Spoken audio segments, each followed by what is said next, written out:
Hea TV7 vaataja, oleme siin Jeruusalemmas hotellis Dan Jeruusalemm ja oleme üles seadnud sellise improviseeritud stuudio, et rääkida natukene, mida me siin teeme. Meil on siin käimas selline rahvusvaheline kristlik meedia summit, mida on nüüd peetud juba 7. korda ja meil on siin Eestist delegaadid, Janek Mägi, Powerhouse ettevõtte rajaja ja tegevjuht, Margit Prantsus, kirjanik, muusikakirjutaja ja veel mida sinu kohta oskaks öelda? Antud kontekstis Pereraadio. Ja Pereraadio raadiohääl. Ja täna siis vestlusringis Helina-Diana Helmdorf, TV7 Eesti tegevjuht. Tere tulemast! Tere! Tere, Ants! Margit, sina oled elanud Iisraelis 20 aastat tagasi, umbes 3 aastat. Just. Ja et nüüd 20 aastat hiljem, kuidas Iisrael tundub? Sa oled siin küll käinud edasi-tagasi, aga et kuidas täna tundub? Jah, Iisrael ehitab kogu aeg, et nagu eelmine Jeruusalemma linnapea välja tõi, et piibel ütleb, et Jeruusalemma ümber on mäed, aga meie silmad näevad, et Jeruusalemma ümber on ka kraanad, et neid on tõesti igal pool ja mul on isegi õnnestunud ära eksida mõnes väga tuttavas kohas, mis on nüüdseks tundmatuseni muutunud, sellepärast, et kogu aeg ehitatakse. Ja muidugi samad toredad ja värvilised inimesed, keda on igal pool, värvikad inimesed. Et väga tore on olla siin taas. Janek, sinuga me tahtsime kunagi teha 33 aastat tagasi Iisraeli teemalist telesaadet, mida meil tol hetkel ei lastud teha ja me vist ka ei saanud väga hästi, ma ei tea, kas nüüd ütelda, et ei saanud hakkama, aga et siis oleks sina pidanud olema nagu küsija rollis, aga nüüd olen nagu mina küsija rollis, et sa oled siin käinud, kas oli see 13 aastat tagasi eelmine kord? Või oli see? Ei, 3 aastat tagasi. Jaa, muidugi, 3 aastat tagasi kristlikul meedia summitil siis 2022, aga et nüüd, täna, peale kõike seda, mis on vahepeal toimunud, kuidas sulle tundub? Mis toimub? No ma arvan, Iisrael on väga tugev. Ta on välja tulnud sellisest kriisist. Täna, kui me külastasime Nova festivali paika, siis Giid ütles, et ta arvab, et tegelikult see on holokausti järel teine suur tragöödia juudi rahvale. See on nii värske, ma isegi võiks öelda, et see veri on selles kohas alles, sest need pildid nendest noortest inimestest, kui sa vaatad säravat noort inimest ja sa vaatad, et ta on sündinud aastal 2000 või 2001 ja ta on surnud 2023, siis sa ju saad aru, et see ei ole normaalne. See on midagi erakordselt traagilist ja kokku hukkus selles kohas 411 noort inimest. Festivalil oli circa 4000, nii et tegelikult väga suur osa nendest siiski sai põgenema, aga see number on kolossaalne, nii et see hetk jääb võib-olla sellest reisist kõige sügavamalt hinge, meeltesse ja mõtetesse. Oli aeg nii-öelda enne 7. oktoobrit ja peale 7. oktoobrit.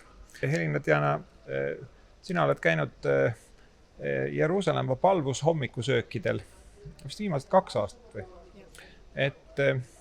Et põhimõtteliselt on see olnud nagu sõjaaeg, et nüüd tundub nagu oleks nii-öelda sõda läbi, aga ta vist ei ole päriselt läbi, et kuidas sulle tundub, et mis see situatsioon nüüd nagu on praegusel hetkel? No, mina olen Iisraelis üldse tegelikult 3. korda ja olengi siis nii-öelda ainult sõjajärgsel ajal siin käinud. Ma pidin siia tulema esimest korda 10. oktoobril aastal 2023. 3 päeva enne tuli info, et tõenäoliselt lennukid enam ei lenda ja ootasime siis veel tõesti kuni siis 2024 Jeruusalemma palvushommikusöögile sain kutse ja mina olen näinud tegelikult ainult seda aega, kus on olnud vaikus, kus tänavad on olnud tühjad, olen käinud ringi ja olen saanud kuulda, et tegelikult see ei ole tavapärane. Jeruusalemm on täis inimesi, rahvaid, et siin ei ole võimalik isegi olla ja pühapaikades käia ja kui mina olen siin olnud, on siin olnud täielik privaatsus ja see, mida ma olen näinud, on kohalikud ettevõtjad, ütleme siis nagu kaupmehed ja kes iganes tänaval on meile tulnud juurde, on olnud hästi tänulikud, et me üldse siin oleme. Et see toetus, mida me näitame sellega, et me tuleme lihtsalt Iisraeli, me vist ei kujuta nagu ette, kui oluline see on siinsele inimesele ja ka täna taaskord, kui me ringi sõitsime ja bussis meie giid, kes on kohalik, ütles ka, et te ei anna vist endale aru, kui palju te julgustate meid sellega, et te lihtsalt siia tulete. Et mina olen ainult oskan rääkida seda, mida ma olen nüüd näinud ja ma ei oska võrrelda seda eelmise ajaga. Nii et võib-olla siin lihtsalt see minu kogemus on täiesti ainult selline praeguse hetke sõja meenutused, see, millises sõjas Iisrael praegu kogu maailma vastu nii-öelda, eks ju, peab seisma siin oma eksistentsi eest, et see on see, mida mina olen siin kõige rohkem nagu märganud. Et Margit, sina mäletad veel seda aega, kus Jeruusalemm oli niimoodi rahvast täis, et ei saanud nagu õieti paigast teise liikuda, eriti teatud kohad. Jah, just eriti kesklinn ja ma mäletan ka seda aega aastal 2005 suvel, kui ma siia saabusin, et järgmised aastad siin veeta, siis ma mäletan, milline see ühiskond oli toona, kui algas just see Gazast juutide väljatoomine. Ja ühiskond oli juba siis väga lõhestunud, kuigi tundus, et rohkem oli neid, kes olid ikkagi selle vastu, et juudid sealt välja tuua.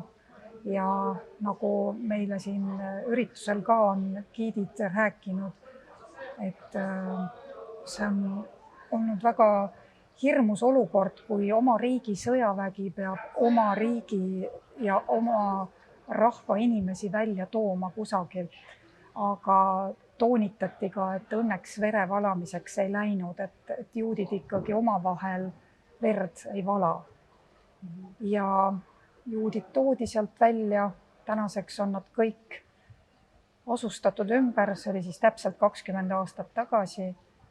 Nad on oma elu mujal sisse seadnud, aga tänastes vestlustes, kui me seal Gaza lähistel käisime, jäi kõlama see ka, et huvitav, kas me täna räägiks Nova festivalist ja 7. oktoobrist 2023, kui juute ei oleks 20 aastat tagasi Gazast välja toodud. Et see on jälle huvitav mõte. Ilmselt mitte. Ilmselt mitte. Nüüd selle kristliku rahvusvahelise meedia sammeti käigus on meid viidud erinevatesse kohtadesse Iisraelis, et eile käisime näiteks põhjapiiri ääres, peaaegu Hermoni jalamil ja kuulsime ka väga traagilist lugu, minu jaoks väga traagilist lugu noorte inimeste hukkumisest, kes küll ei olnud, ütleme, juudi soost ja olid truusid, et siis nii-öelda rahumeelsed lapsed mängisid jalgpalli spordiplatsil ja sinna kukkus siis nii-öelda Hezbollah poolt lähetatud rakett ja 12 nendest on meie hulgast jäädavalt lahkunud.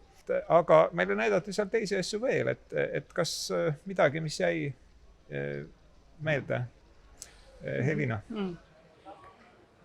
Kui nüüd küsida võib-olla seda hetke, mis kõige rohkem on mind puudutanud emotsionaalselt, siis oli see tänase päeva käik kibutsisse üsna Gaza piiri ääres. Nir Oz oli vist selle kibutsi nimi, mis sai päris rängalt Hamasi rünnakus kannatada, nii et olles nagu seal selles kohas ja nähes nagu neid maju, mis on põletatud ja rüüstatud ja mulle just meenus, ka meie meediast käis ju läbi see lugu sellest armsast emast oma 2 väikese lapsega, kes kahjuks hukkusid, et olla seal nende kodu ees ja oma silmaga näha seda, mis sellest järgi on jäänud. Ma ütleks, et ütleme emana ja võib-olla lihtsalt tavalise inimesena see oli hästi võigas, oli ette kujutada seda hommikut, kui räägiti, kuidas see kõik juhtus. nägime neid pommivarjendeid, mis kahjuks ei aidanud, sest et ei olnud arvestatud üldse sellise rünnakuga. Oli arvestatud, et kui rakett lendab, et siis pommivarjendis on hea ja ohutu olla, aga uksed, mis olid tehtud, ei olnud mõeldud selle jaoks, et selliste, ütleme siis, terroristlike rünnakute eest kaitsta ja see õppetund, mida tegelikult Iisrael pidi saama nüüd, et olles küll õppinud nii paljudel erinevatel viisidel end kaitsma, pidi ta õppima ühe uue õppetunni, et nüüd tuleb veel mõelda ka sellisele rünnakule, kui sind une pealt tabatakse ja tullakse tapma sind sinu kodus, et kuidas ennast kaitsta veel niimoodi. Et see oli hästi valus, ma arvan, aga võib-olla vajalik õppetund, et tuleviku jaoks kindlustada end. See kibutsis käik oli tegelikult üks asi, mis ma arvan on minu jaoks olnud üks kõige kõnekam hetk. Aga ma võin ka ütelda, mis minu jaoks oli väga silmi avab. Meid viidi ühel päeval ka Juuda ja Samaaria kõrgendikele, kus me nägime seda Kesk-Iisraeli, eks ole, ala ja kohtusime ka Samaaria kuberneri Yossi Daganiga, kes on ka väga julge mees olnud, sest tegelikult temaga on ju teada see lugu, mis jälle vist Eesti meedia ju ka kajastas väga hästi, kuidas oli see maikuus, kui oli üks abielupaar, kes sõitsid autoga mööda Samaaria teed sünnitama ja nad sattusid tule alla ja see naine hukkus ja see beebi, kes haiglas siis sündis, ka ei jäänud ju hiljem, eks ju, elama, et ta suri.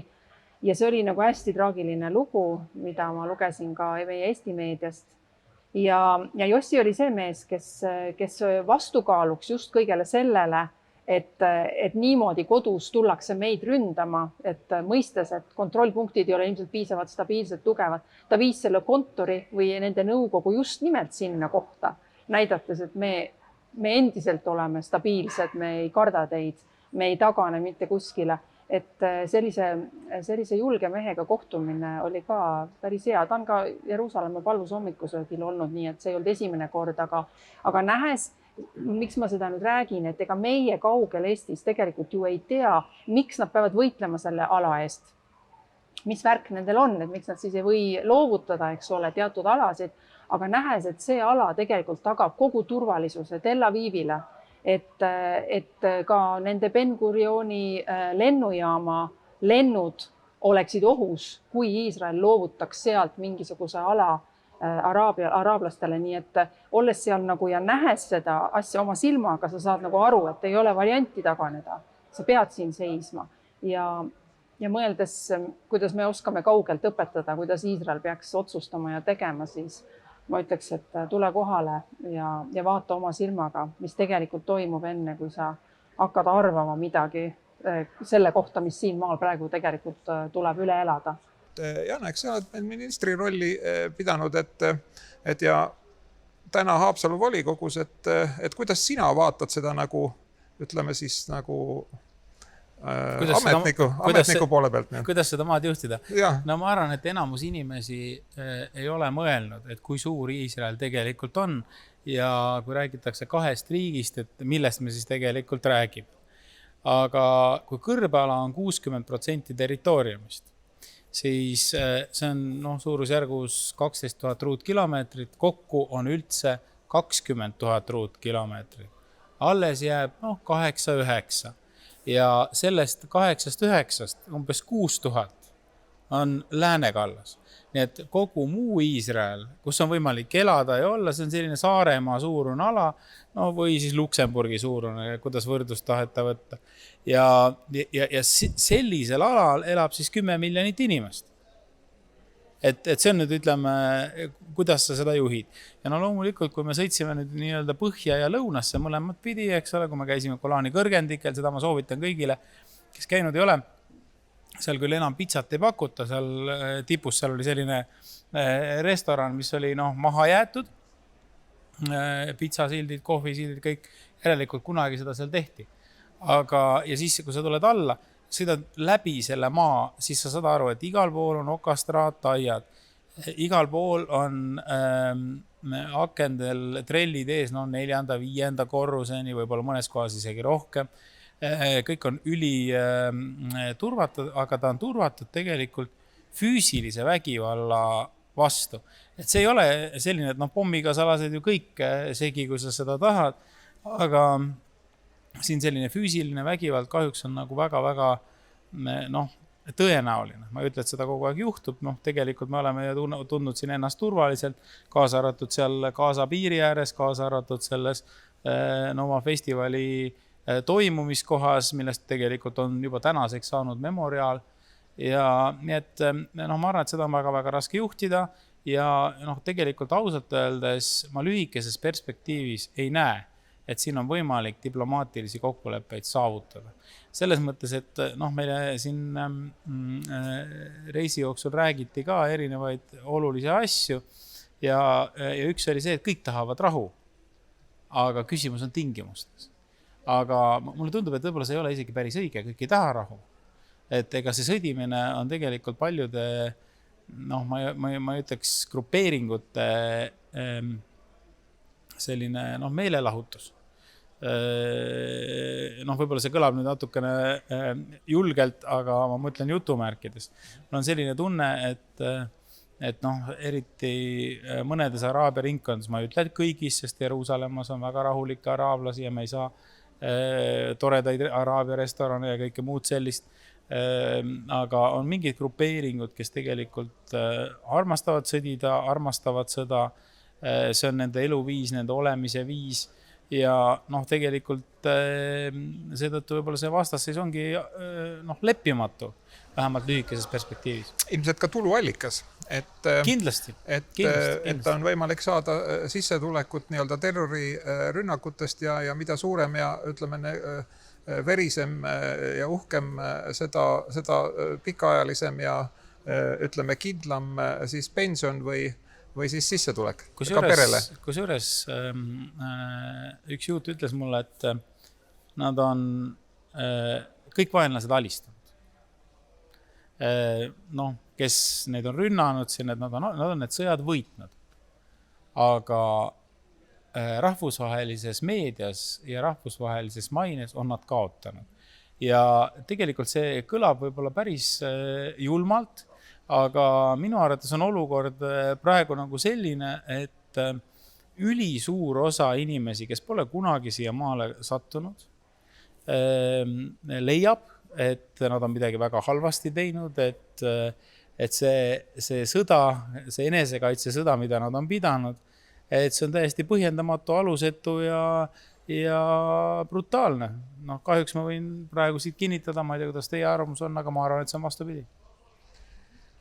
Ma võin siin, ütleme, kõnevooru edasi anda, aga ma peaksin vist siia juurde ütlema, et kaks asja, et üks on see, et kui me siia nii-öelda Iisraelisse saabusime, siis üllatas mind vanalinnas just see, et millised rauduksed on igale poole ehitatud ja tarad ja just nagu Jannek mainis siin, et trellid akendeis, mis värk siin toimub, et miks selline, ütleme, fataalne turvalisus, et sellist paksu raudust, mida tõesti annab lahti kangutada. Ja et see põhjendab selle, et kui ikkagi rahvas möllab ümberringi, siis põhimõtteliselt su kodu on su kindlus. See on nagu see esimene asi. Rauduks on ilmselt ka odavam kui puituks, äkki on lihtsalt selline põhjus ka. Ja teine asi, täiesti kindlasti.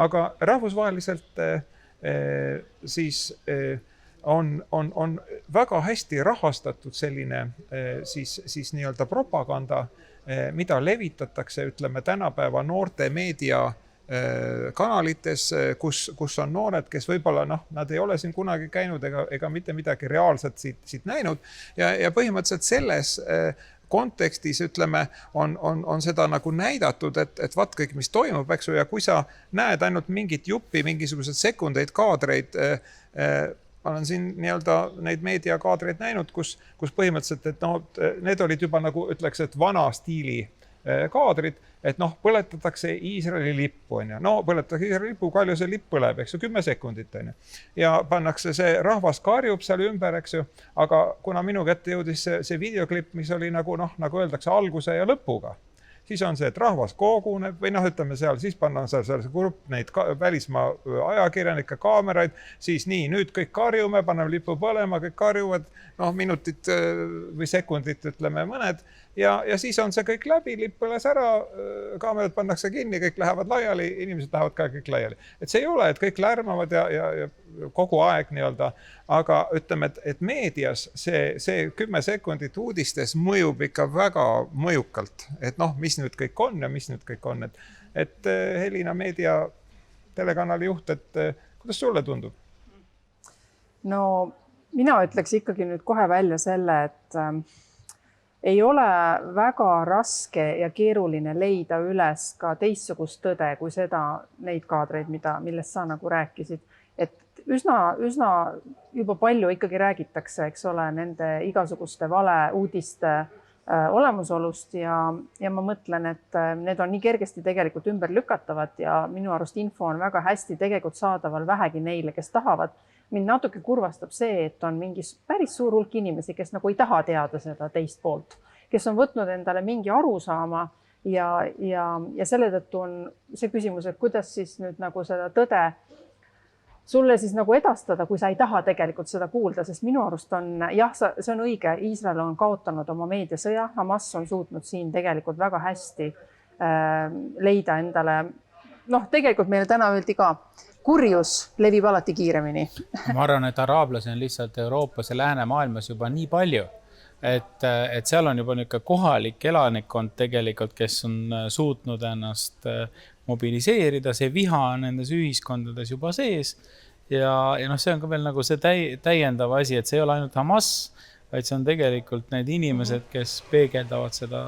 Aga see, et suured meediakanalid on võtnud selle narratiivi ja seda nagu kaitsevad ja edastavad tõenäoliselt tahtlikult täiesti ja teadlikult, sest minu arust tõde on leitav. Need vale videod on võimalik tegelikult väga kergesti üle kontrollida ja tuvastada nende õigsust või mitteõigsust. Et see sõda on Iisraeli poolt tegelikult kahjuks hetkel tõesti nagu suht kaotusseisus. Ja see on ka see võib-olla üks põhjus, miks ka meie oleme siin, et näha oma silmaga, mis tegelikult siin maal toimub, mitte lihtsalt kuulda kõnesid ja ettekandeid, vaid et minna nendesse paikadesse, rääkida nende inimestega, kes on neid asju üle elanud. Et meie üks eesmärk ongi siin ka oma silmaga olla tunnistajaks, mitte lihtsalt see, et ma usaldan, mida Iisraeli meedia näiteks, eks ju, ma usaldan Iisraeli meediat rohkem kui siis mingisugust CNN-i või mis iganes muud. Et see on nagu minu jaoks olnud isiklikult nagu kinnitav, aga mis võib-olla Iisraeli meedia puhul on olnud see, mis on neid teinud ka nõrgemaks, et nad ei ole kogu seda tõtt oma brutaalsuses selliselt välja paisanud, nagu on siis tulnud see vastaspoole narratiiv. Ja ma olen aru saanud, et siin on teatud põhjus, et nad tõepoolest hoolivad rohkem oma inimestest, pantvangidest, peredest, kes on kannatanud ja neid on tohutult palju. Ehk siis nad teadlikult ei näita kõiki neid õudusi, mis päriselt on siin korda saadetud selleks, et seda kaalukaussi nagu enda poole veeretada, vaid nad just nagu kannavad seda süüd maailma silmis ja ei anna kogu seda infot selliselt tagasi. Ja see on, ma arvan, teinud praegu selle, et neid on peetud, nagu öeldakse, siis selleks patuoinaks. Ma arvan, see on nagu üks detail lihtsalt, kui sa räägid sellest meediasõjast just. No see kristlik meedia samet, kus me nüüd siin oleme osalised, on siis 7. oma järjekorranumbrilt. Siin on üle 100 ajakirjaniku erinevatest kristlikest väljaannetest ja telekanalitest ja nii juhtivaid ajakirjanikke kui ka nende juhte omanikke. Et selles mõttes on Iisrael, võiks öelda, et natuke nagu hilja ärganud, aga et see on, kuna see on juba 7, et tegelikult see ei olnud, et nad enne midagi ei teinud, vaid pigem on siin see, et kas on nüüd vaja selliseid traagilisi sündmusi, et üles võtta seda ideed, et me peaksime Iisraelist rääkima nii, nagu tema on. Ja muidugi, eks tundub, et on kellelgi agenda või selline nagu plaan, et paisatakse välja mingi vale uudis ja siis mingil hetkel kui selgub, et see jõutakse tõele jälile, siis öeldakse kuskil viimases reas või öelda üldse, et jah, vabandust, et läks valesti korraks. Aga kui see uudis on juba nagu läbi käinud, siis umbes seda väikest vabandust peaaegu keegi nagu ei näe enam. Et situatsioon kahjuks selline on, aga et me võime rääkida sellest, mida oleme kuulnud näinud. Ja eks meil on veel üks päev veel minna. Näha saab seda, et elu läheb edasi, ükskõik mis toimub. Lapsed käivad koolis, inimesed käivad tööl, kauplevad, turud on taas rahvast täis. Ja kui ma käisin siin viimati, vist oli pool aastat tagasi, et praegu on küll ikkagi minu meelest enamus ärisid juba lahti oma uksed teinud, et toona oli veel rohkem neid, mis olid kinni. Et elu läheb edasi alati. Ma ütleks, et juutidel on üks minu arust päris märkimisväärne traditsioon. Kui inimene lahkub, siis ta maetakse kohe maha, parimal juhul 24 tunni jooksul. Ja siis see leinaperiood kestab 7 päeva, siis kõik käivad, avaldavad kaastunnet, leinatakse, siis see on läbi. Ja siis läheb elu edasi. Ja tegelikult seda sama traditsiooni ma tajusin väga, tänaseks nüüd 4-5 päeva jooksul, mis me siin oleme olnud, väga tugevalt, sest kõigile, kes meid praegu vaatavad, ma ütleks, et tulge Iisraeli, tulge vaadake seda maad, siin on väga turvaline, ma arvan, et igasuguseid asju võib juhtuda igal pool, aga praegusel hetkel kui mitte minna nüüd nendesse kohtadesse, kuhu ei pea minema, sest siin kindlasti on kohti, kuhu ei tasu minna. Aga see on ka niimoodi New Yorgis ja paljudes teistes linnades täpselt samamoodi. Et tulge, vaadake, oma silm on kuningas, aga ma arvan, et eestlastel on sellest juhtumist ka väga palju õppida. Turvalisus ei ole garanteeritud. See, mis homme on, me ei tea, mis tegelikult kõik võib juhtuda. Tavaliselt juhtub ikka see, mille peale me ei tule, milleks me ei valmistu, mis on meile ootamatu, sest nii naljakas, kui see ka ei ole, see konkreetne rünnak, et seda plaanitakse. See informatsioon tegelikult oli Iisraelile luurele teada, muidugi võib-olla mitte detailselt ja nii edasi, see on kõik avalikust ruumist läbi käinud, nii et juutidel oli sellest kõigest väga palju õppida. Sulle hea TV7 vaataja, pean siia juurde veel lisama, et juhtusin rääkima ühe giidiga, kes siis on giid Galilea piirkonnast ja küsisin, et kuidas talle tundub, et kuidas situatsioon Iisraelis parasjagu on ja tema ütleb, või ütles, et praegu on hea aeg plaanida tulla uuesti Iisraeli ja et lennud hakkavad juba vaikselt lendama, lennuliinid tulevad tagasi. Nii et soovitame mõelda selle peale, kui selliseid mõtted kunagi on olnud, külastada Iisraeli, vaadata oma silmaga. Ja kõigile meile, kes me siin oleme täna oma mõtteid avaldanud, aitäh ja teile kena päeva jätku!